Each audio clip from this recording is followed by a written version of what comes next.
CM21. Explain that concept to me. Conscious matter, 21 grams. You know, the idea that like when you weigh a human body after it's died, it's 21 grams lighter. How do you transfer consciousness from one body to another? Like, yeah, you can do a brain transplant or whatever, but like, what about the soul? What about all that other stuff? And so we came up with this idea for what could it be like in the future? Like, how could you literally transfer your body, your mind, your soul into a cybernetic being?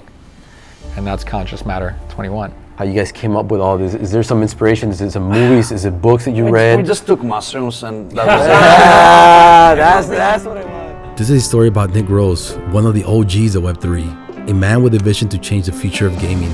This is a story about adventure, a story about courage over fear. When I turned 21, I came to Vegas. I've saved $11,000 and I tried to play at the World Series of Poker. I'm going to Vegas. I lost in the first 5 minutes. Oh man. Yeah. This is a story about time. This is a story about being at the right place at the right time. After I lost, I met him at the table and we went to the bar, had a drink and started telling me about Bitcoin and I didn't understand what he was talking about. Bitcoin, you know, was a couple of dollars maybe? Yeah, $80, $70 something when I got introduced to it. $87. Yeah. Wow. It paid off in the long run and you know, here we are building Web3 businesses. This is a story about the Culper brothers, David and Dylan, two Hollywood directors who joined forces with Nick. Where we're going, we don't need filters. She puts on some futuristic shades. We zoom out, they close the doors. Great. That's it. So they brought this amazing artist called Jason Hauser, that he was literally the creator of the first meme of the internet. Their first pilot project, Welcome to the Internet, broke the internet. Well, that was the first drop we did as Eternity and literally the website crashed. That was how much demand had.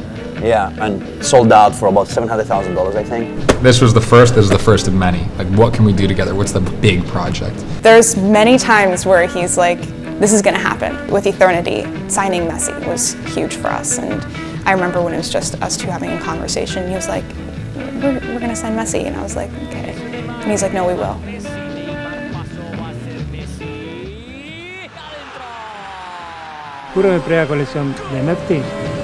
This is a story about intuition, about manifestation, about believing in yourself, about playing, having fun and breaking things. Keeping you humble. Every single thing that he says that we're gonna do has happened, and it blows my mind. I love films, number one. I loved comics when I was a kid, and I loved games when I got older, right? So I wanted to combine this somehow, and I spoke to David and Dylan. Was explaining about, you know, it's time to do our own project. Let's do something really, really cool. I'm like, let's do this, baby. He was like, let's go. In that contagious Greek accent. We all just clicked, and then that was how the EXORIANS was born. But this is also a story about the millions of passionate gamers who want to game for a living.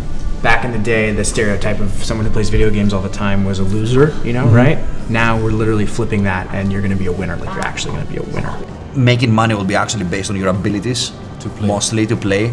There might be somebody who's a great player and they can play Fortnite or they can play the EXORIANS universe, and they just don't want to have a million people watching them, but they're great at what they do, so they can earn tokens and income by actually being good at something. So if you're good at it now, you can earn income, and that's what play to earn is. This is a story about the inception of a new economy and the people that are risking it all to create it. Yeah, this man doesn't give up. You know, there's no hurdles in his way. It's just what's the solution. You got that?